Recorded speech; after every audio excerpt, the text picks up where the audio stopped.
Hello friends, Pankaj Bhardwaj YouTube channel में आपका एक बार फिर बहुत बहुत स्वागत है। आज हम बात करेंगे कोऑर्डिनेशन कंपाउंड्स की बहुत इंपॉर्टेंट बॉन्डिंग की थ्योरी के बारे में, जिसे बोलते हैं वीबीटी या वैलेंस बॉन्ड थ्योरी। वीबीटी ये मानती है कि किसी भी कोऑर्डिनेशन कंपाउंड में the bond between central metal ion and ligand molecule is coordinate bond.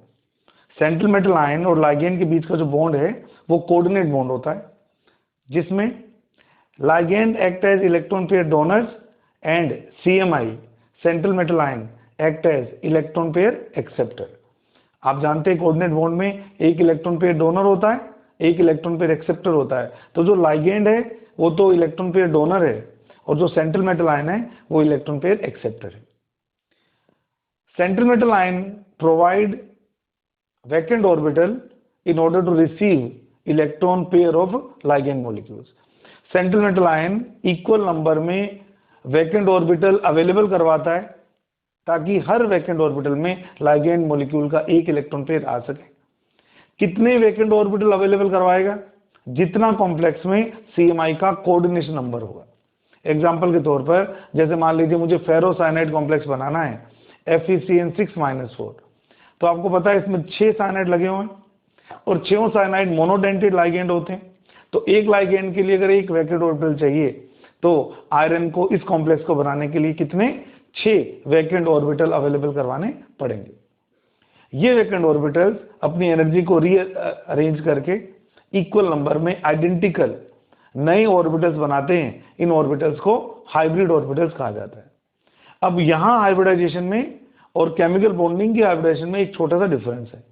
आप याद कीजिए, वहां वो ऑर्बिटल्स हाइब्रिडाइज होते थे जिनके पास एक अनपेड इलेक्ट्रॉन होता था, और यहाँ वो ऑर्बिटल हाइब्रिडाइज होंगे जो वैकेंट होंगे। ये दोनों में बहुत बड़ा डिफरेंस है कि अगर हम वीबीटी लगाते हैं नॉर्मल मॉलिक्यूल्स के लिए तो वहाँ वही ऑर्बिटल हम मिक्सिंग में पार्टिसिपेट करवाते हैं जनरली जिनमें अनपेड इलेक्ट्रॉन होता है, लेकिन यहाँ पर स्पेशली हमें उन्हीं ऑर्बिटल्स की मिक्सिंग करवानी हो जो पूरी तरह से वैकेंट हो। क्यों? क्योंकि सीएमआई जब तक वैकेंट ऑर्बिटल अवेलेबल नहीं करवाएगा तब तक लाइगैंड के साथ उसका कोऑर्डिनेट बॉन्ड नहीं बन सकता। और उसके बाद हम जानते ही हैं जैसे ही हाइब्रिडाइजेशन स्टेट होती है उसके अकॉर्डिंग ही सेंट्रल मेटल आयन के अराउंड ज्योमेट्री हो जाती है।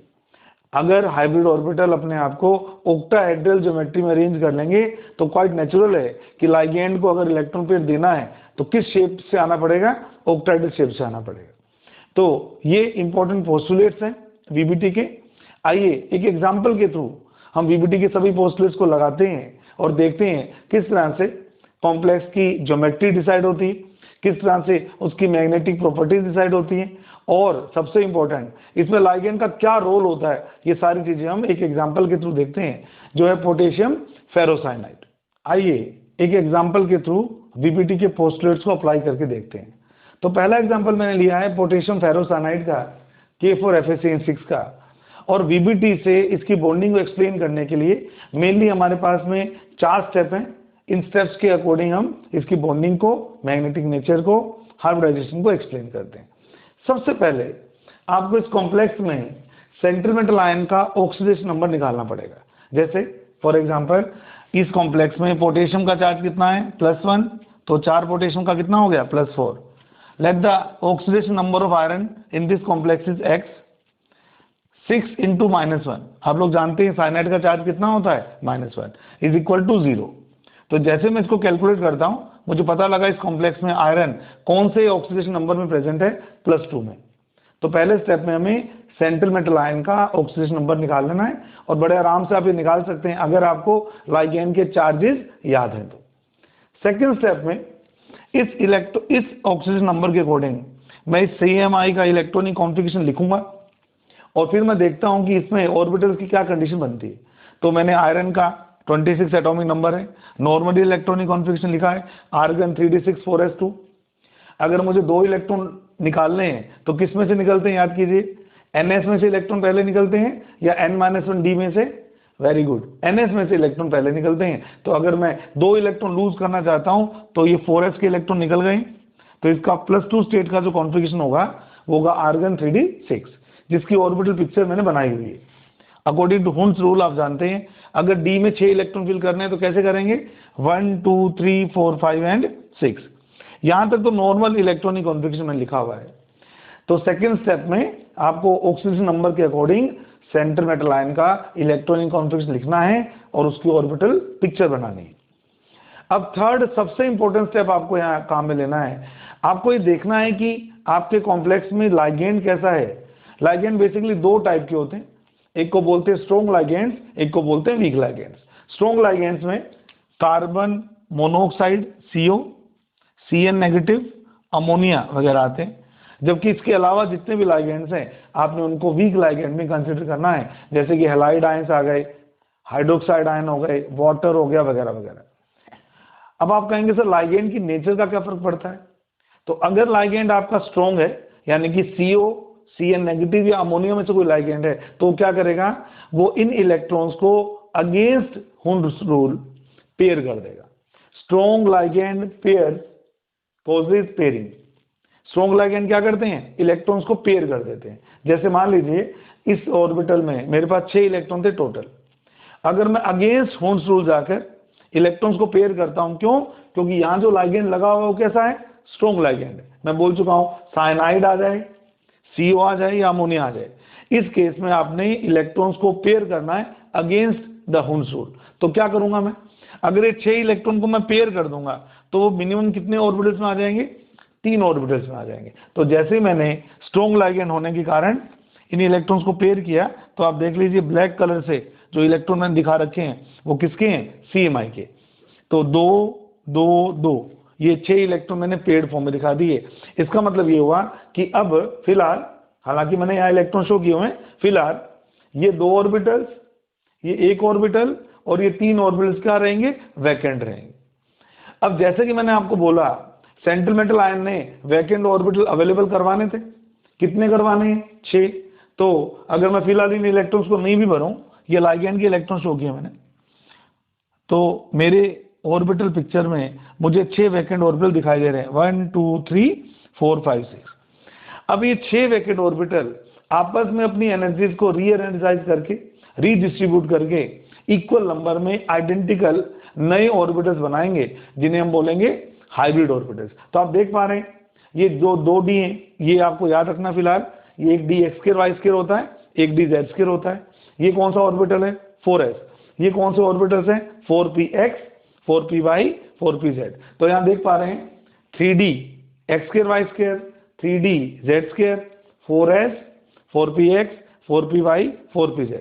ये 6 ऑर्बिटल्स वैकेंट मिक्स होंगे, इक्वल नंबर में नए ऑर्बिटल्स बनाएंगे और मिक्सिंग के बाद इनकी एनर्जीज क्या हो जाएंगी, बिल्कुल एक जैसी। तो मैं लिखा है यहाँ पे 6d2sp3 हाइब्रिड ऑर्बिटल्स, और जैसे मैं लिखता हूँ 6d2sp3 हाइब्रिड ऑर्बिटल्स, ये मान के चल रहा है इन 6 की अब एनर्जी बिल्कुल एक जैसी है, 1 2 3 4 5 6। ये सब के सब वैकेंट डी ऑर्बिटल्स हैं। अब हर वैकेंट डी ऑर्बिटल में लाइगेंड का इलेक्ट्रॉन पेयर आएगा, जो कि मैं नीचे शो किया हुआ था। तो मैंने लाइगेंड के इलेक्ट्रॉन पेयर को रेड कलर से शो किया है, और ये 6 इलेक्ट्रॉन पेयर इन 6 d2sp3 हाइब्रिड ऑर्बिटल्स में एंटर कर जाएंगे। और आपको पता है सभी बच्चों को कि अगर d2sp3 या sp3d2 स्टेट होती है तो शेप कैसी आती है, ऑक्टाहेड्रल, यानी कि मिक्सिंग के बाद ये 6 ऑर्बिटल्स आपस में एक दूसरे को 90 डिग्री के एंगल पर अरेंज करेंगे, जो मैंने डायग्राम बनाने की कोशिश की है। जो रेड कलर से मैंने ऑर्बिटल्स बना रखे हैं, ये 6 d2sp3 हाइब्रिड ऑर्बिटल्स हैं। आप देख पा रहे हैं कि ये 1 2 3 4 ये चारों प्लेन में हैं, ये और ये एक्सियल हैं, एक ऊपर और एक नीचे। इनके बीच के एंगल कितने डिग्री के हैं, 90 डिग्री के हैं। और एक्सियल ऑर्बिटल्स के बीच का एंगल कितने डिग्री का है, 180 डिग्री का है। ये ऑर्बिटल्स वैकेंट थे। अब इन वैकेंट ऑर्बिटल्स में आप देख पा रहे हैं ब्लू कलर से मैंने जो ऑर्बिटल दिखाए हैं, ये लाइगेंड के p ऑर्बिटल्स हैं, इनके अंदर इलेक्ट्रॉन पेयर थे। तो ये इलेक्ट्रॉन पेयर इन सभी वैकेंट ऑर्बिटल्स में एंटर कर जाएंगे और कोऑर्डिनेट बॉन्ड की फॉर्मेशन हो जाएगी। तो आप देख रहे हैं पोटेशियम फेरोसाइनाइड कॉम्प्लेक्स के अंदर आयरन ने 6 वैकेंट ऑर्बिटल्स की मिक्सिंग की, 6 नए ऑर्बिटल्स बनाए वैकेंट, और उन 6 वैकेंट ऑर्बिटल्स में एक एक ऑर्बिटल में एक एक साइनाइड के इलेक्ट्रॉन पेयर एंटर किए। इसलिए इस कॉम्प्लेक्स में FeCN6 का फॉर्मूला बनता है, और ये स्ट्रक्चर की बनती है। तो कोई आपसे पूछेगा कि इस कॉम्प्लेक्स की शेप कैसी होती है, तो जो भी आपको ज्योमेट्री हाइब्रिडाइजेशन से आ रखी है वो इसकी शेप हो जाएगी। अगर मुझे कोई पूछेगा कि फेरोसाइनाइड कॉम्प्लेक्स की शेप बताइए, मैं क्या बोलूंगा, ऑक्टाहेड्रल शेप है जिसमें 6 लाइगेंड्स ऑक्टाहेड्रल शेप में इसके अराउंड लगे होंगे। और ये जो बॉन्ड शो कर रहा हूं ये कैसा बॉन्ड है बच्चों, कोऑर्डिनेट बॉन्ड है, क्योंकि electron pair of ligand entering into vacant orbitals of CMI. तो अगर आपसे कोई पूछेगा पोटेशियम फेरोसाइनाइड कॉम्प्लेक्स की शेप बताइए, तो हम क्या नाम लेंगे, हम बोलेंगे शेप को क्या बोलते हैं, ऑक्टाहेड्रल शेप बोलते हैं।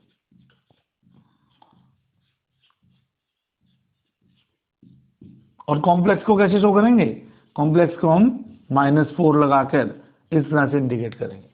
या एक पॉइंट और कंसीडर करने लायक है जो मैंने ऊपर लिखा हुआ है, इनर ऑर्बिटल कॉम्प्लेक्स। जब भी आप कॉम्प्लेक्स की फॉर्मेशन करेंगे आपको देखना होगा कि ये जो डी ऑर्बिटल्स आप यूज कर रहे हैं ये ऑर्बिटल n-1 वाले हैं या n वाले हैं। जैसे अगर मान लीजिए 3D सीरीज का कोई CMI है, स्कैंडियम से लेकर जिंक तक का कोई CMI है, अगर उसमें 3D ऑर्बिटल्स हाइब्रिडाइजेशन में पार्टिसिपेट कर रहे हैं तो इनको हम इनर ऑर्बिटल कॉम्प्लेक्स कहते हैं, अंदर वाले। और अगर किसी कारण से 4D ऑर्बिटल्स हाइब्रिडाइजेशन में पार्टिसिपेट करेंगे, ऐसे कॉम्प्लेक्सेस को हम आउटर ऑर्बिटल कॉम्प्लेक्स कहते हैं। इस बॉन्डिंग से हमें यह भी पता लगता है कि कॉम्प्लेक्स कैसा होगा, डायमैग्नेटिक होगा या पैरामैग्नेटिक होगा। तो आप देख पा रहे हैं कि इलेक्ट्रॉन पेयर होने के कारण, ये देखिए जो 3 ऑर्बिटल्स में 6 इलेक्ट्रॉन दिखा रखे हैं, क्या CMI के 6 इलेक्ट्रॉन पेयर्ड फॉर्म में, यस। और अगर ये पेयर्ड फॉर्म में होंगे, जब भी इलेक्ट्रॉन पेयर्ड होते हैं तो कॉम्प्लेक्स क्या बोला जाता है बच्चों, डायमैग्नेटिक कॉम्प्लेक्स बोला जाता है। और जब भी कोई कॉम्प्लेक्स डायमैग्नेटिक होता है उसके मैग्नेटिक मोमेंट की वैल्यू कितनी होती है, 0 होती है। क्योंकि मैग्नेटिक मोमेंट किस बात पे डिपेंड करता है, magnetic moment number of unpaired electrons पे डिपेंड करता है। अगर अनपेड इलेक्ट्रॉन्स है ही नहीं तो कॉम्प्लेक्स कैसा कहा जाता है, डायमैग्नेटिक कॉम्प्लेक्स। तो इस तरह से हमें वीबीटी के थ्रू कॉम्प्लेक्सेस की स्टेबिलिटी के बारे में, कॉम्प्लेक्सेस की शेप के बारे में, उनके बॉन्ड एंगल्स के बारे में, मैग्नेटिक नेचर के बारे में, और वो इनर ऑर्बिटल कॉम्प्लेक्स है या आउटर ऑर्बिटल कॉम्प्लेक्स है, इसके बारे में इंपॉर्टेंट बातें बतानी होती है। अब हम देखते हैं अलग अलग हाइब्रिडेशन स्टेट में कौन कौन से ऑर्बिटल्स यूज होते हैं, उनकी शेप किस तरह की आती है और उसके रिलेटेड कौन कौन से एग्जाम्पल्स आपने पढ़ने। आइए, तो ये है वो टेबल जिसके थ्रू हमें पता लगेगा कि कौन कौन से ऑर्बिटल्स इन्वॉल्व होने पर कौन सा हाइब्रिडेशन होगा, उस हाइब्रिडेशन की कौन सी ज्योमेट्रिकल पैटर्न होगी, और सबसे इंपॉर्टेंट उसके कौन कौन से एग्जाम्पल्स हमने पढ़ने हैं। आइए एक एक करके देखते हैं। सबसे पहले मैं बात करता हूं कोऑर्डिनेशन नंबर 2 की। कोऑर्डिनेशन नंबर 2 में हाइब्रिडेशन होती है sp, उसमें जो s और p इन्वॉल्व होते हैं वो 4s और 4p इन्वॉल्व हो सकते हैं। sp हाइब्रिडेशन की जो शेप होती है वो होती है लीनियर, एग्जाम्पल आपके सामने। सेकेंड कोऑर्डिनेशन नंबर 3 के लिए हम बात करेंगे। कोऑर्डिनेशन नंबर 3 में जो ऑर्बिटल्स इन्वॉल्व होंगे वो होंगे 4s, 4px, 4py, और इनकी जो शेप होगी वो होगी ट्रायंगुलर प्लेनर। उसके बाद कोऑर्डिनेशन नंबर 4 में 3 अलग अलग हाइब्रिडेशन हमें देखनी है, जिसमें sp3, dsp2 और sp2d हम पढ़ने वाले हैं। तो सबसे पहले हम बात करते हैं sp3 की। हम जानते हैं sp3 हाइब्रिडेशन में एक होगा 4s, 4px, 4py, 4pz, और sp3 हाइब्रिडेशन में जो ज्योमेट्रिकल पैटर्न आता है वो आता है टेट्राहेड्रल। जहां तक dsp2 स्टेट का सवाल है, ध्यान रखिएगा dsp2 में और sp2d में एक बेसिक डिफरेंस है। dsp2 में जो ऑर्बिटल इन्वॉल्व होते हैं वो होते हैं 3d(x²y²), और sp2d एक बहुत अच्छा एग्जांपल हम पढ़ेंगे। कॉपर अमोनिया कॉम्प्लेक्स होता है उसके अंदर, लेकिन उसमें जो डी इन्वॉल्व होते हैं वो कौन से होते हैं, 4d(x²y²). लेकिन दोनों की जो ज्योमेट्रिकल पैटर्न है वो क्या है, स्क्वायर प्लेनर है। फिर हम बात करेंगे कोऑर्डिनेशन नंबर 5 की। कोऑर्डिनेशन 5 में पहले मैंने लिखा dsp3, इसमें जो डी इन्वॉल्व है वो 3d का इन्वॉल्व है, जिसमें 3d(z² इन्वॉल्व होता है। s, px और py, इसकी जो शेप होती है ये वही है जो आपने बॉन्डिंग में sp3d की पढ़ी थी, दैट इज ट्रायंगुलर बाइपिरामिडल, जिसे हम शॉर्ट में tpp ज्योमेट्री भी कहते हैं। इसी के उलट कई बार कॉम्प्लेक्सेस में sp3d भी देखने को मिलती है, जिसमें जो d इन्वॉल्व होता है वो कौन सा होता है, dx²y², जैसे एंटीमनी के कुछ कॉम्प्लेक्सेस के अंदर। फिर हम बात करते हैं कोऑर्डिनेशन नंबर 6 की। कोऑर्डिनेशन नंबर 6 में अभी एक एग्जांपल भी मैंने डिस्कस किया था। अगर d2sp3 होगी, यानी कि अगर जो d इन्वॉल्व है, ध्यान से सुनिएगा, अगर वो n-1d है यानी कि 3d है, और 3d में भी कौन से लेने, एक्सियल वाले, 3d(x²y²) एंड 3d(z²), 4s और 4px, 4p-Y 4p-Z। तो इस तरह से जो हाइब्रिडेशन स्टेट आती है उसे बोलते हैं D2sp3, जिसका एग्जांपल अभी हमने डिस्कस किया था पोटेशियम फेरोसाइनाइड। लेकिन अगर D ऑर्बिटल जो इन्वॉल्व हो रहा है वो इनर ऑर्बिटल ना होकर आउटर ऑर्बिटल हो रहा हो, जैसे 4d हो रहा हो, तो उस केस में जो हाइब्रिडेशन स्टेट बोली जाती है वो बोली जाती है sp3d2, जिसमें s 4s का ही है, तीनों p px py pz 4 के ही हैं, लेकिन जो d इन्वॉल्व है वो भी 4d x2 y2 और 4d z2 होता है। इन कॉम्प्लेक्सेस को हम बोलते हैं इनर ऑर्बिटल कॉम्प्लेक्सेस, क्योंकि d कौन से वाला यूज हो रहा है, अंदर वाला, अंदर की तरफ वाला। और इन कॉम्प्लेक्सेस को हम बोलते हैं आउटर ऑर्बिटल कॉम्प्लेक्सेस, क्योंकि इसमें जो d यूज हो रहा है कौन से वाला हो रहा है, बाहर वाला d हो रहा है। इस बेस पर हमें जैसे ही हाइब्रिड स्टेट आती है हमें उसकी पर्टिकुलर शेप आनी चाहिए, ताकि मैं बड़े आराम से सेंट्रल मेटल आयन के अराउंड लिगैंड मॉलिक्यूल्स को अरेंज कर सकूं। आइए वन बाय वन देखते हैं इनके एग्जांपल्स के बारे में, इनकी एम्बिग्यूटीज के बारे में और सब चीजों के बारे में जिसमें नीट के एग्जाम में और IIT-JEE के एग्जाम में क्वेश्चन पूछे जाते हैं। आइए अब एग्जाम्पल्स के थ्रू VBT के पोस्टुलेट्स को समझने की कोशिश करते हैं। हमारे सामने एक कॉम्प्लेक्स है, इसका नाम है पोटेशियम फेरोसाइनाइड, पोटेशियम फेरोसाइनाइड। तो जैसे कि मैंने आपको स्टार्टिंग में बताया था कि किन स्टेप्स के थ्रू हमें इसकी बॉन्डिंग को एक्सप्लेन करना है, तो सबसे पहले हमारा आता है स्टेप नंबर 1, जिसमें हम सेंट्रल मेटल आयन की ऑक्सीजन स्टेट निकालते हैं। तो +4 पोटेशियम के कारण, Fe का क्या मान लेते हैं x, और एक साइनाइड के -1 है, तो 6 का चार्ज कितना हो गया, 6 × -1, और टोटलिटी में पूरा चार्ज कितना आ रहा है, 0। तो इसको जब हम कैलकुलेट करते हैं तो x की वैल्यू आती है +2। तो मुझे पता है कि इसमें आयरन कौन सी स्टेट में प्रेजेंट है, +2 स्टेट में प्रेजेंट है। अब आपको यहाँ पर सभी आयंस के इलेक्ट्रॉनिक कॉन्फ़िगरेशन आने चाहिए। अगर मैं स्टेप सेकंड की बात करता हूं तो मुझे इसका इलेक्ट्रॉनिक कॉन्फ़िगरेशन लिखना है स्टेट के अंदर, इलेक्ट्रॉनिक कॉन्फ़िगरेशन। तो मैं जानता हूं कि Fe जो है एटॉमिक नंबर 26, इसका कॉन्फ़िगरेशन है आर्गन 3d6 4s2। तो अगर मुझे 2 इलेक्ट्रॉन कैंसिल करने हैं तो किसके जाएंगे, पहले 4s के इलेक्ट्रॉन जाएंगे। तो Fe+2 स्टेट का जो कॉन्फ़िगरेशन होगा वो होगा आर्गन 3d6। अब इसका हमें एक ऑर्बिटल पिक्चर बनाना है बच्चों। 1 2 3 4 ये d ऑर्बिटल हैं, ये वैकेंट s हैं, और आगे जरूरत पड़ेगी तो हम वैकेंट p को भी हाइब्रिडेशन में इन्वॉल्व करेंगे। तो d6 1 2 3 4 5 6 ये 3d ऑर्बिटल हैं, ये 4s और ये 4p। अभी तक मैंने कुछ भी नहीं किया बॉन्डिंग के रिलेटेड। अब मैंने बोला था जो थर्ड स्टेप है वो बहुत इंपॉर्टेंट है, स्टेप थर्ड, जिसमें हम देखते हैं नेचर ऑफ लाइगेंड, जिसमें हम देखते हैं नेचर ऑफ लाइगेंड। और मैंने आपको बोला नेचर ऑफ लाइगेंड के बेस पर 2 टाइप के लाइगेंड आपके सामने आएंगे। अगर लाइगेंड स्ट्रॉन्ग होगा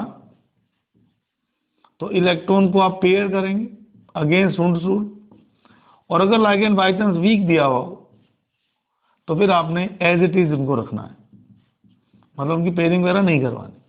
स्ट्रॉन्ग लाइगेंड में कौन कौन से लाइगेंड बताए थे, मेनली 3, CO CN-, NH3। इसके अलावा अगर लाइगेंड लगे होंगे तो किसकी तरह ट्रीट किए जाएंगे, वीक लाइगेंड के तरह। क्योंकि मेरे इस कॉम्प्लेक्स में 6 साइनाइड यानी कि स्ट्रॉन्ग लिगेंड लगे हुए हैं, तो मैं क्या करूंगा, साइनाइड की प्रेजेंस में ये जो कॉन्फ़िगरेशन है ये अब सारे इलेक्ट्रॉन्स क्या हो जाएंगे, पेयर। तो थर्ड स्टेप में मैं इन D के 6 इलेक्ट्रॉन्स को क्या करूंगा, पेयर करूंगा। ये 3D है, ये 4s है, ये 4p है, ठीक है। पेयर करिए 1 2 3 4 5 6, ये 6 इलेक्ट्रॉन पेयर हो गए, 3 ऑर्बिटल्स में आ गए। अब वैकेंट ऑर्बिटल मुझे चाहिए कितने, मैंने आपको बोला था कोऑर्डिनेशन नंबर के बराबर चाहिए, और कोऑर्डिनेशन नंबर कितना है, 6। तो मुझे 6 वैकेंट ऑर्बिटल चाहिए। आइए काउंट करते हैं, 1 2 3 4 5 6, ये 6 वैकेंट ऑर्बिटल मेरे पास अवेलेबल हैं। तो क्या मैं इनकी मिक्सिंग करके हाइब्रिडेशन निकाल सकता हूं, तो ये जो 6 ऑर्बिटल आपको दिखाई दे रहे हैं, ये 6 ऑर्बिटल, ये आपस में मिक्सिंग करेंगे और मिक्सिंग करने के बाद 6 न्यू हाइब्रिड ऑर्बिटल्स की फॉर्मेशन करेंगे। 1 2 3 4 5 एंड 6। तो ये 6 ऑर्बिटल जो आपके सामने हैं ये वैकेंट ऑर्बिटल हैं। 6 D2sp3 इनका नाम रखा गया है क्योंकि इनके अंदर जो D इन्वॉल्व है वो कौन सा है, 3D इन्वॉल्व है। 6 D2sp3 हाइब्रिड ऑर्बिटल्स। अब इन 6 की एनर्जी बिल्कुल बराबर है। हर हाइब्रिड ऑर्बिटल में एक इलेक्ट्रॉन आएगा, एक इलेक्ट्रॉन पेयर आएगा लाइगेंड का, ये भी आगे देखेंगे। तो जैसे ये 6 के 6 ऑर्बिटल्स आप शो कर रहे हैं, हर वैकेंट ऑर्बिटल में साइनाइड का एक इलेक्ट्रॉन पेयर आ जाएगा। तो साइनाइड का एक इलेक्ट्रॉन पेयर अगर आएगा इन सब में, तो आप ऐसे बनाएंगे इसको, Ca negative, Ca negative, 6 Ca negative को मैं इंडिकेट कर रहा हूं। मैंने आपको पहले ही कहा था कि मेटल तो काम करता किसका, एक्सेप्टर का, और लाइगेंड किसका काम करते हैं, डोनर के। तो हर लाइगेंड के एक इलेक्ट्रॉन पेयर इन D2sp3 वैकेंट हाइब्रिड ऑर्बिटल्स में आएंगे। इस तरह से इनकी बॉन्डिंग कंप्लीट हो जाएगी। ये जो रेड कलर से बना रहा हूं वो इलेक्ट्रॉन पेयर किसके हैं, लाइगेंड के इलेक्ट्रॉन पेयर है। और क्योंकि आपको पता है कि इससे पहले की टेबल में हमने सीख लिया है कि अगर D2sp3 हाइब्रिड ऑर्बिटल्स होंगे तो शेप क्या होगी, ऑक्टाहेड्रल। इसलिए जो आयरन का कॉम्प्लेक्स बनेगा उसमें आयरन के अराउंड जो साइनाइड लगे होंगे कैसे लगे होंगे, ऑक्टाहेड्रल शेप में लगे होंगे। जो 6 साइनाइड आयन आप लगाएंगे वो ऑक्टाहेड्रल शेप में अरेंज करें। क्योंकि सभी ने कोऑर्डिनेट बॉन्ड बनाए हैं तो 6 एरो वाले बॉन्ड आपको इंडिकेट करने हैं। इस एरो का क्या मीनिंग है, ये डोनर है और ये एक्सेप्टर है। तो ये जो स्ट्रक्चर होगी ऑक्टाहेड्रल, ये पूरे कॉम्प्लेक्स की स्ट्रक्चर होगी। एक चीज का ध्यान रखना है, हमारा काम कॉम्प्लेक्स की बॉन्डिंग को एक्सप्लेन करना है। तो यहाँ पर पोटेशियम आयन का कोई रोल नहीं, हमें इस कॉम्प्लेक्स आयन की बॉन्डिंग को एक्सप्लेन करना होता है। और जहां तक इसकी ज्योमेट्री का सवाल है, आपको पता है अच्छे से, काफी बार ये बात डिस्कस हो चुकी है कि अगर ऑक्टाहेड्रल शेप आएगी तो कैसी आएगी, ये चारों लाइगेंड क्या होंगे, प्लेन में, और ये एक्सियल होंगे, ऊपर नीचे होंगे। तो अगर इस शेप को अगर हम इंडिकेट करें तो इस तरह से हम ऑक्टाहेड्रल शेप को बना सकते हैं। ये ऑक्टाहेड्रल शेप को बनाने का तरीका है बच्चों। तो इस तरह से हमें बॉन्डिंग को कॉम्प्लेक्स एक्सप्लेन करनी, अभी कंप्लीट नहीं हुआ है। तो यहां तक तुम्हारी बॉन्डिंग आ गई और हम शेप निकालने में सक्सेसफुल हो चुके हैं, और इसकी शेप है ऑक्टाहेड्रल। कभी भी हाइब्रिडाइजेशन स्टेट D2sp3 या sp3d2 आएगी तो शेप कैसी होगी, ऑक्टाहेड्रल। ये 3 स्टेप तक हो गया। अब आप कहेंगे सर स्टेप नंबर 4 कहा था आपने, स्टेप नंबर 4 में क्या करना है। स्टेप नंबर 4 में करना तो कुछ नहीं है, लेकिन 2-3 चीजों की इंफॉर्मेशन देनी है। जैसे कि मुझे स्टेप नंबर 4 में बताना होता है इस कॉम्प्लेक्स की मैग्नेटिक नेचर के बारे में, और अगर मैग्नेटिक नेचर पैरामैग्नेटिक आएगी तो मुझे इसका मैग्नेटिक मोमेंट भी कैलकुलेट करना होता है। तो मैंने बोला आपको मैग्नेटिक नेचर 2 टाइप की हो सकती है, या तो होगा कॉम्प्लेक्स डायामैग्नेटिक, प्रतिचुंबकीय, या कॉम्प्लेक्स होगा डायामैग्नेटिक और या होगा पैरामैग्नेटिक। कॉम्प्लेक्स या तो होगा डायामैग्नेटिक या होगा पैरामैग्नेटिक। डायमैग्नेटिक कॉम्प्लेक्स वो होते हैं जिनके अंदर अनपेड इलेक्ट्रॉन्स नहीं होते। अगर अनपेड इलेक्ट्रॉन का नंबर 0 हो तो ऐसा कॉम्प्लेक्स क्या होगा, डायमैग्नेटिक। और अगर एक भी अनपेड इलेक्ट्रॉन प्रेजेंट है, प्रेजेंस ऑफ अनपेड इलेक्ट्रॉन है,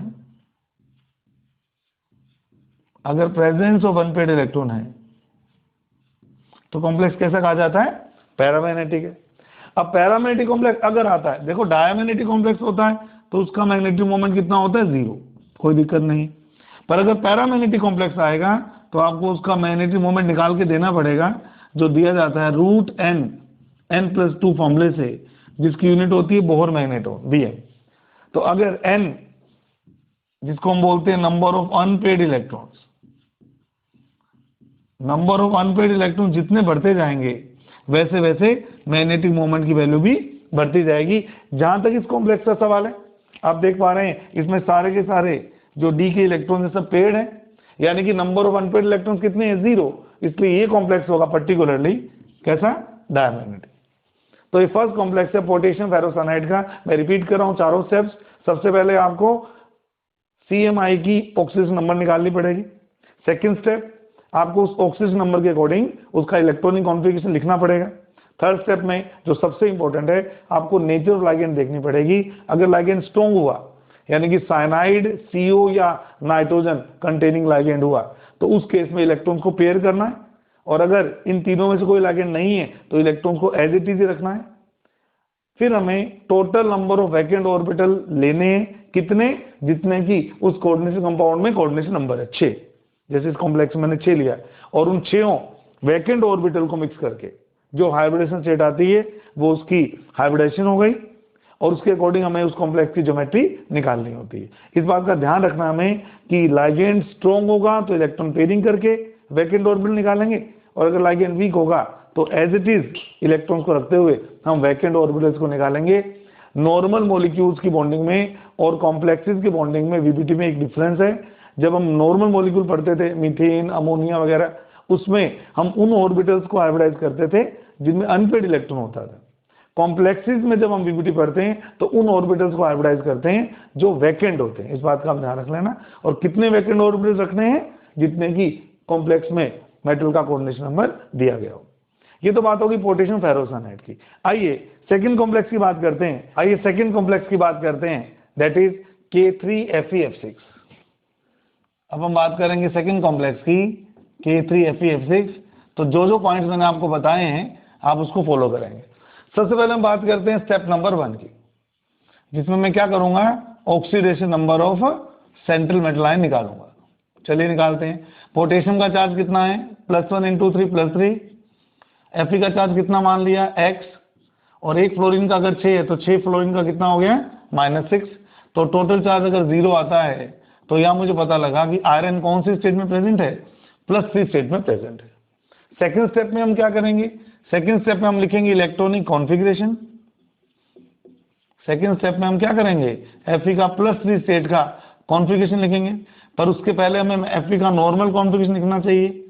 Fe26 आप जानते ही, आर्गन 3d6 4s2।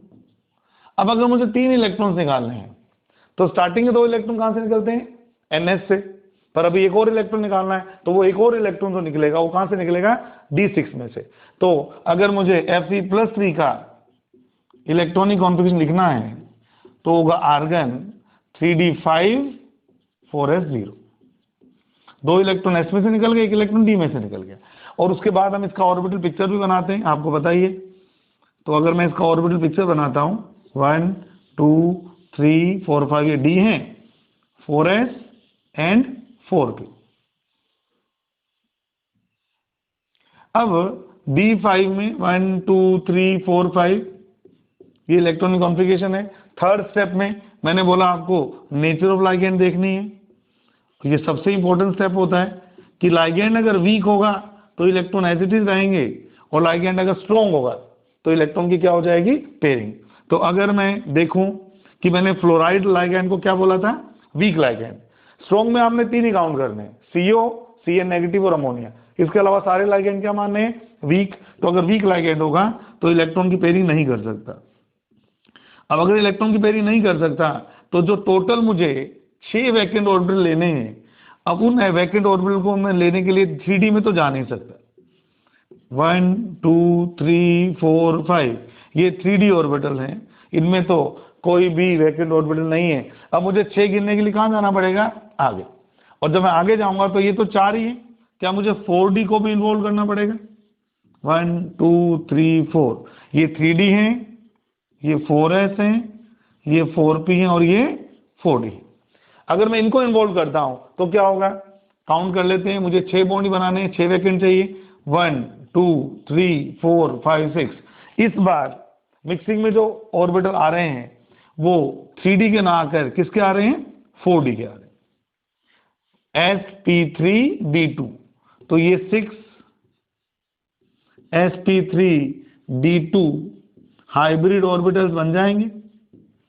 और क्योंकि ये हाइब्रिड हो चुके हैं, इन सबकी एनर्जीज क्या हो जाएंगी, सेम हो जाएंगे।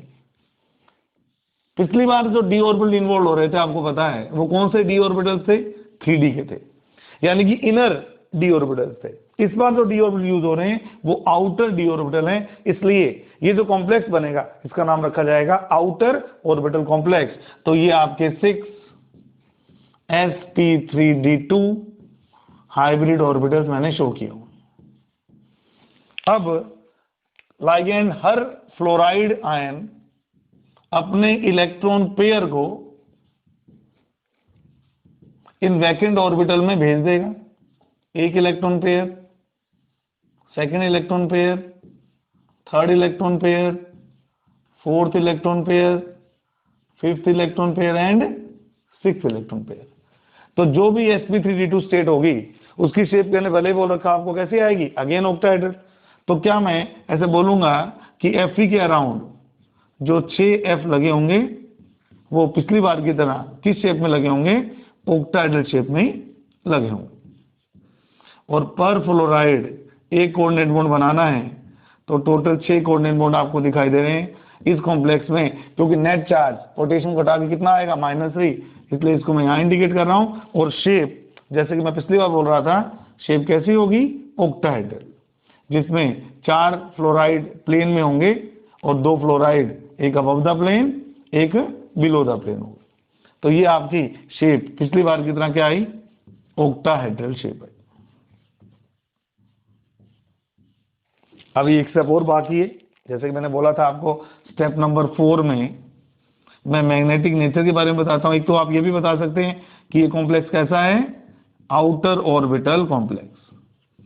जब भी 4D इन्वॉल्व होंगे आउटर ऑर्बिटल होगा, और जब 3D इन्वॉल्व होंगे हाइब्रिडेशन में तो कॉम्प्लेक्स कैसा होगा, इनर ऑर्बिटल। अब मैग्नेटिक मोमेंट बताता हूं, आप बताइए क्या इसमें एक भी अनपेड इलेक्ट्रॉन है, बिल्कुल है, ये तो 5 अनपेड इलेक्ट्रॉन है।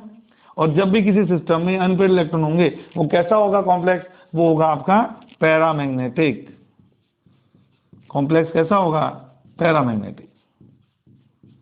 और मैंने ये भी बोला था अगर कॉम्प्लेक्स पैरामैग्नेटिक होगा तो उसका डाइपोल मोमेंट भी निकालना पड़ेगा। उसका फॉर्मूला क्या बताया था, mu is equal to root of n+2 Bohr magneton. क्योंकि अनपेड इलेक्ट्रॉन्स का नंबर 5 है तो अगर मैं इसकी वैल्यू को पुट करता हूं, mu is equal to root of 5 × 7 35, और 35 का रूट 6 से थोड़ा सा कम आएगा तो लगभग 5.9 dm, ये इस कॉम्प्लेक्स का क्या होगा, मैग्नेटिक मोमेंट होगा। तो अगर मैं K3Fe इस कॉम्प्लेक्स की बात करूं, फर्स्ट स्टेप में मैंने इसका चार्ज निकाला +3, सेकेंड स्टेप में +3 चार्ज के अकॉर्डिंग इसका कॉन्फिगरेशन लिखा, क्या आया 3d5, तो 5 अनपेड इलेक्ट्रॉन डी में प्रेजेंट है। थर्ड सबसे इंपॉर्टेंट स्टेप, लाइगेंड क्योंकि वीक था, उस वीक लाइगेंड ने अगेंस्ट द हुन्स रूल जाकर इन इलेक्ट्रॉन्स को पेयर नहीं किया। तो अगर मुझे वैकेंट ऑर्बिटल चाहिए तो मुझे आगे ही जाना पड़ेगा, क्योंकि ये 3D वाले वैकेंट ऑर्बिटल नहीं हो रहे। जब मैंने वैकेंट ऑर्बिटल का नंबर देखा तो कोऑर्डिनेशन नंबर इसका भी 6 था, तो मुझे कितने वैकेंट ऑर्बिटल चाहिए थे, 6। तो मैं आगे काउंट कर रहा हूं 1 2 3 4 5 6। तो ये जो स्टेट आई, एक S है, 3 P और 2 D है, इस स्टेट का नाम होता है sp3d2। और sp3d2 के 6 वैकेंट ऑर्बिटल में फ्लोराइड ने एक एक करके अपने इलेक्ट्रॉन पेयर को डाल दिया। तो जिस शेप में ये वैकेंट ऑर्बिटल अपने आप को ऑर्गेनाइज करेंगे, क्या उसी शेप में फ्लोराइड आयन को कोऑर्डिनेट बॉन्ड बनाने के लिए नहीं आना पड़ेगा क्या, यस। तो जो कॉम्प्लेक्स की शेप है वो बॉन्डिंग से पहले ही डिसाइड हो जाती है। क्यों, क्योंकि वो हाइब्रिडाइजेशन से डिसाइड की जाती है। क्योंकि sp3d2 की शेप होती है, चाहे वो sp3d2 हो चाहे d2sp3 हो, दोनों की शेप ऑक्टाहेड्रल होती है। तो ये कॉम्प्लेक्स किस शेप का दिखाई देगा आपको, ऑक्टाहेड्रल।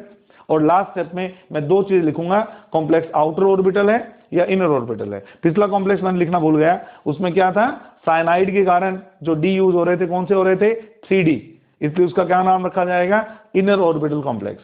इस बार जो डी यूज हो रहे हैं वो कौन से यूज हो रहे हैं, 4D के, इसलिए इसका नाम क्या होगा, आउटर ऑर्बिटल कॉम्प्लेक्स होगा। मैग्नेटिक नेचर का जहां तक सवाल है, अगर सिस्टम में एक भी अनपेड इलेक्ट्रॉन होता है तो वो पैरामैग्नेटिक होता है, लेकिन इसमें तो बहुत सारे अनपेड इलेक्ट्रॉन है। तो पहली बात तो ये पैरामैग्नेटिक होगा, और पैरामैग्नेटिक होगा तो म्यू की वैल्यू निकालने के रूट nn+2 से n की वैल्यू अनपेड इलेक्ट्रॉन्स का नंबर, कितने अनपेड इलेक्ट्रॉन से 5, तो 5 अनपेड इलेक्ट्रॉन्स के हिसाब से इसका जो म्यू आएगा वो 5.9 bm के आसपास आ जाएगा। आइए बात करते हैं थर्ड कॉम्प्लेक्स के बारे में, दैट इज NiCl4। मेरी सारी बातें याद रखिएगा आप लोग, उसी स्टेप में मैं चलने वाला हूं। इस कॉम्प्लेक्स में सबसे पहले मैं निकल का चार्ज निकालने वाला हूं। लेट द चार्ज ऑफ निकल इज x, एक Cl का -1, तो 4 का कितना हो गया -4, और इसका क्यूमुलेटिव चार्ज दिया हुआ है -2, तो यहां से सबसे पहले मैंने निकल का चार्ज निकाला है, दैट इज 2। सेकेंड, फिर मैं इसका इलेक्ट्रॉनिक कॉन्फ़िगरेशन लिखूंगा।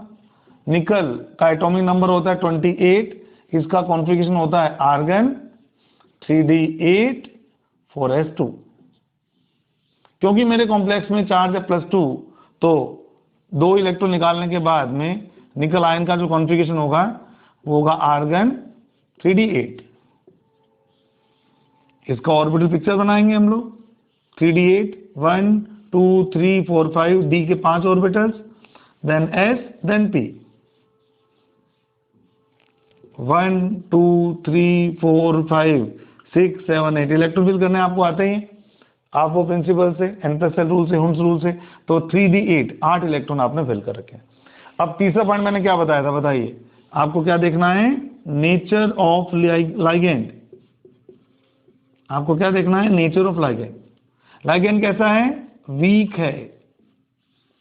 जब लाइगेंड वीक होता है तो इलेक्ट्रॉन एज इट इज, यानी कि अभी इन इलेक्ट्रॉन्स को मैं पेयर नहीं कर सकता। कितने लाइगेंड्स लगे हुए हैं, 4, तो कितने वैकेंट ऑर्बिटल मिक्सिंग में लेने पड़ेंगे, 4। आई काउंट करते हैं, ये तो ले नहीं सकता, यहां से लूंगा 1 2 3 4, चलिए मेरा काम हो गया। ये है 3d ऑर्बिटल्स, ये है 4s, और ये तीनों किसके हैं, 4p के। आप बताइए कौन सी होगी हाइब्रिडेशन स्टेट, एक s 3p, तो ये क्या बन जाएंगे, 4sp3 हाइब्रिड ऑर्बिटल्स वैकेंट है चारों। 4sp3 hybrid orbitals. चारों वैकेंट ऑर्बिटल्स में मैं क्लोरीन या क्लोराइड आयन का एक एक इलेक्ट्रॉन पेयर एंटर करवाऊंगा, Cl negative Cl negative Cl negative, और सबका इलेक्ट्रॉन पेयर, लाइगेंड का सबका इलेक्ट्रॉन पेयर जब इसमें एंटर करेगा, तो क्योंकि ये sp3 है तो इसकी शेप कैसे दी जाएगी, इसकी शेप दी जाएगी टेट्राहेड्रल। टेट्राहेड्रल शेप आप जानते ही हैं, 4 Cl कोऑर्डिनेट बॉन्ड बनाते हुए, इनके बीच का एंगल आप जानते हैं 109 डिग्री 27 मिनट का एंगल है, और पूरे कॉम्प्लेक्स पे चार्ज है -2। शेप को हम इंडिकेट करते ही हैं, तो शेप होगी आपकी टेट्राहेड्रल। और जहां तक फोर्थ पॉइंट का सवाल है, क्योंकि कोऑर्डिनेशन नंबर 4 है तो हम इनर ऑर्बिटल या आउटर ऑर्बिटल वर्ड यूज नहीं करते, केवल हम इसकी मैग्नेटिक नेचर के बारे में बताएंगे। चलिए आपसे पूछते हैं, क्या निकल के पास 2 अनपेड इलेक्ट्रॉन्स हैं, और 2 अनपेड इलेक्ट्रॉन होने के कारण इसकी नेचर क्या कही जाएगी, पैरामैग्नेटिक। इसकी नेचर क्या कही जाएगी, पैरामैग्नेटिक। और क्योंकि जब कॉम्प्लेक्स पैरामैग्नेटिक होता है तो हमें इसका मैग्नेटिक मोमेंट भी निकाल के देना पड़ता है, तो क्योंकि अनपेड इलेक्ट्रॉन्स का नंबर 2 है तो n की वैल्यू 2 पुट करेंगे, 2 + 2 4, तो √8 Bm, इस कॉम्प्लेक्स का क्या आ जाएगा, मैग्नेटिक मोमेंट आ जाएगा। अब बारी है फोर्थ कॉम्प्लेक्स की, बहुत ही इंपॉर्टेंट कॉम्प्लेक्स बताने जा रहा हूं, टेट्रासाइनोनिकलेट, NiCN4-2। तो हर बार की तरह फर्स्ट स्टेप करते हैं, सबसे पहले इसका ऑक्सीजन नंबर निकालते हैं। निकल का मान लीजिए x, एक Cn का -1, 4 का -4 इज इक्वल टू -2, तो यहां भी निकल का चार्ज आ रहा है +2। और जैसे ही चार्ज आएगा मैं इलेक्ट्रॉनिक कॉन्फ़िगरेशन लिखूंगा सेकेंड स्टेप में, तो निकल 28 जिसका कॉन्फ़िगरेशन था आर्गन 3d8 4s2, अभी 2 इलेक्ट्रॉन जो रिलीज करेंगे कहां से करेंगे, 4s2 के दोनों इलेक्ट्रॉन रिलीज हो जाएंगे, तो निकल +2 का जो कॉन्फ़िगरेशन होगा वो होगा आर्गन 3d8। और जब मैं इसका ऑर्बिटल पिक्चर बनाऊंगा, ये d के 5 ऑर्बिटल्स हैं, ये एक s और ये 3p, तो ये ऑर्बिटल्स हैं, ये 3d सबशेल है, ये 4s है, ये 4p है। तो 8 इलेक्ट्रॉन्स पहले तो नॉर्मली अरेंज कर दीजिए, 6 7 8। अब मैं थर्ड पॉइंट में क्या देखता हूं बताइए, नेचर ऑफ लाइगेंड देखता हूं। मैं बोल रहा हूं ना, ये सबसे इंपॉर्टेंट स्टेप है। अब आप मुझे बताइए लाइगेंड कैसा है। लाइगेंड स्ट्रोंग है, 4 साइनाइड लगे हुए हैं। तो स्ट्रोंग लाइगेंड की प्रेजेंस में क्या होता है, पेयरिंग हो जाती है। ये 8 इलेक्ट्रॉन अगर पेयर होंगे तो कितने ऑर्बिटल्स में आएंगे डी के, 4 ऑर्बिटल्स में आएंगे। ये 8 इलेक्ट्रॉन्स अगर पेयर हो जाएंगे तो कितने ऑर्बिटल्स में आ जाएंगे बच्चों, 4 में। ये S खाली पड़ा है और 3p भी खाली पड़े हैं, ठीक है। 3d 4s 4p। तो आप देखेंगे अब मुझे कितनी रिक्वायरमेंट है, अब मुझे रिक्वायरमेंट है 4 वैकेंट ऑर्बिटल्स की। तो यहां से मैं काउंट करना शुरू करता हूं, 1 2 3 4, यानी कि p के तीनों ऑर्बिटल्स लेने की जरूरत नहीं है, p के 2 ही ऑर्बिटल्स लिए जाएंगे। तो मिक्सिंग में ये चारों के चारों पार्टिसिपेट करेंगे। और अगर मिक्सिंग में ये चारों ऑर्बिटल्स पार्टिसिपेट करेंगे तो इस हाइब्रिडेशन का नाम क्या होगा, DsP2। थर्ड p नहीं लेना मैंने, DsP2। तो इस स्टेट को बोलते हैं हम DsP2 हाइब्रिड ऑर्बिटल्स। और कितने होंगे नंबर में, 4 DsP2 हाइब्रिड ऑर्बिटल्स। हर बार की तरह इस बार भी ऑर्बिटल पिक्चर बना रहा हूं, 4 ऑर्बिटल शो करूंगा इसमें, 1 2 3 4। हर ऑर्बिटल में, वैकेंट ऑर्बिटल में साइनाइड आयन के इलेक्ट्रॉन पेयर एंटर करेंगे। और जब ये इलेक्ट्रॉन पेयर एंटर करेंगे तो ये पूरा भर जाएगा इस तरह से। और मैंने जो टेबल बनवाई थी अभी कुछ टाइम पहले, उसके अकॉर्डिंग बताइए DsP2 स्टेट में क्या शेप आती है, स्क्वायर प्लेनर। तो निकल के अराउंड जो साइनाइड लगे होंगे किस शेप में लगे होंगे, स्क्वायर प्लेनर शेप में लगे होंगे। आइए लगाते हैं, ये निकल है, इसके अराउंड चारों के चारों CN किस शेप में लगे होंगे, स्क्वायर प्लेनर शेप में लगे होंगे। तो सबके बीच एंगल 90 डिग्री का आएगा। एक्सियल बॉन्ड नहीं बनाने, तो 4 प्लेन वाले बॉन्ड आपको बनाने हैं। और शेप को जस्टिफाई करने के लिए इन चारों को इस तरह से हम ऐड कर देते हैं ताकि आपको स्क्वायर साफ साफ दिखाई दे जाए। डॉटेड लाइन से इसको शो कर दीजिए। तो आपके सामने इस कॉम्प्लेक्स की शेप कैसी है, स्क्वायर प्लेनर। ये बहुत इंपॉर्टेंट कॉम्प्लेक्स है बच्चों, एग्जाम में काफी बार पूछा जाता है। टेट्रासाइनोनिक्लेट की शेप कैसी होती है, स्क्वायर प्लेनर। और जहां तक फोर्थ स्टेप का सवाल है, क्या निकल के सारे इलेक्ट्रॉन पेयर्ड हैं, यस। और जब सब इलेक्ट्रॉन्स पेयर होते हैं तो कॉम्प्लेक्स कैसा बोला जाता है, डायमैग्नेटिक कॉम्प्लेक्स। नेचर कैसी होगी इसकी, डायमैग्नेटिक। NiCO4 टेट्रा कार्बोनिल निकल। सबसे इंपॉर्टेंट बात यह है कि इस कॉम्प्लेक्स में निकल की जो ऑक्सीजन नंबर आती है वो आती है 0। काउंट कर लेते हैं। लेट द चार्ज ऑफ निकल इज X। CO कैसा लाइगेंड होता है, न्यूट्रल, तो इसका चार्ज 0 और पूरे कॉम्प्लेक्स पे भी चार्ज 0। तो यहां मुझे पता लगा कि निकल का चार्ज क्या है, यहां पर 0। यानी कि निकल में से कोई भी इलेक्ट्रॉन लूज नहीं करवाना आपने। ये रहा निकल 28, अगेन आर्गन 3d8 4s2। यहां पे एक बिल्कुल डिफरेंट एक इंसिडेंट होने वाला है, ध्यान से देखिएगा। बिल्कुल डिफरेंट जो अभी तक नहीं किया हमने। अब ये 3d ऑर्बिटल बनाए हैं, ये 4s और ये 4p। अब d में 8 इलेक्ट्रॉन शो कर दीजिए। अभी तक तो मैंने कुछ भी चेंज नहीं किया है। और इस बार 4s में भी 2 इलेक्ट्रॉन शो करने हैं क्योंकि अभी तक इलेक्ट्रॉन गए नहीं है इसके। यहां इंटरेस्टिंग फिनोमेना क्या है कि क्योंकि लाइगेंड बहुत ज्यादा स्ट्रॉन्ग है CO, तो ये जो इलेक्ट्रॉन्स है 4s वाले, ये भी पेयर कर जाते हैं किसके अंदर, 3d के अंदर। ये इलेक्ट्रॉन भी पेयर कर जाते हैं किसके अंदर, 3d के अंदर। और अगर ऐसा होगा स्ट्रॉन्ग लाइगेंड की प्रेजेंस में, तो थर्ड स्टेप में आपके जो d में इलेक्ट्रॉन आएंगे वो पूरे के पूरे 10 आ जाएंगे बच्चों। 8 तो पहले से ही थे, 2 इलेक्ट्रॉन S के भी एंटर कर गए। इसको ऐसे इंडिकेट कर सकते हैं, 1 2 3 4 5 6 7 8 9 एंड 10। तो ये इस बार D पूरा भर गया आपका, क्योंकि ये इलेक्ट्रॉन यहां आ गए हैं। तो S क्या हो गया, आप खाली हो गया। P वैसे ही खाली था आपका, 3 ऑर्बिटल खाली थे। अब आप मुझे बताइए कि अगर मुझे हाइब्रिडेशन में लेने होंगे तो कितने ऑर्बिटल लेने हैं, 4। और चारों के चारों काउंट करना शुरू करते हैं, पहला 1 2 3 4, तो आप देखेंगे इस बार जो स्टेट आएगी वो क्या आएगी, sp3। तो ये चारों sp3 हाइब्रिड ऑर्बिटल्स एक दूसरे के साथ मिक्सिंग करने के बाद बन जाएंगे। और क्योंकि आपको पता ही है, मैं यही बता देता हूं, CO के चारों CO का एक एक इलेक्ट्रॉन पेयर आप इसके अंदर एंटर करवाएंगे, और जब वो एंटर होगा तो ये आपके पूरे भर जाएंगे। शेप डिसाइड कौन करने वाला है, sp3, यानी कि इसकी शेप कैसी होगी बच्चों, टेट्राहेड्रल। तो निकल टेट्रा कार्बोनिल निकल जो कॉम्प्लेक्स है उसकी शेप कैसी होती है, टेट्राहेड्रल, बिल्कुल वैसी जैसे आपने NiCl4 - 2 की बनाई थी।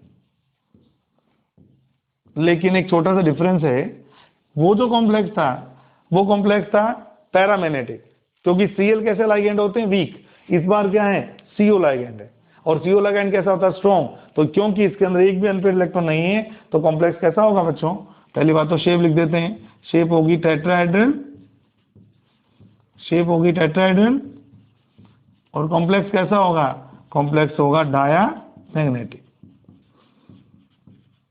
कॉम्प्लेक्स होगा डायामैग्नेटिक। तो इस तरह से हम VBT के पोस्टुलेट्स के बेस पर काफी कॉम्प्लेक्सेस की बॉन्डिंग को एक्सप्लेन कर सकते हैं। लेकिन VBT में काफी कॉम्प्लेक्सेस ऐसे भी हैं जिनको हम एक्सेप्शनल कॉम्प्लेक्सेस मानते हैं, जो VBT के पोस्टुलेट्स के अकॉर्डिंग बॉन्डिंग शो नहीं करते। उसके बारे में मैं नेक्स्ट वीडियो में आपको बताने वाला हूं। सारे एक्सेप्शनल केस वो आपको जरूर करने हैं, वो भी हमें याद होने चाहिए, क्योंकि एग्जाम में कॉन्सेप्चुअल पार्ट तो आता ही है, एक्सेप्शनल केस भी आपसे काफी पूछे जाते हैं। Thank you so much.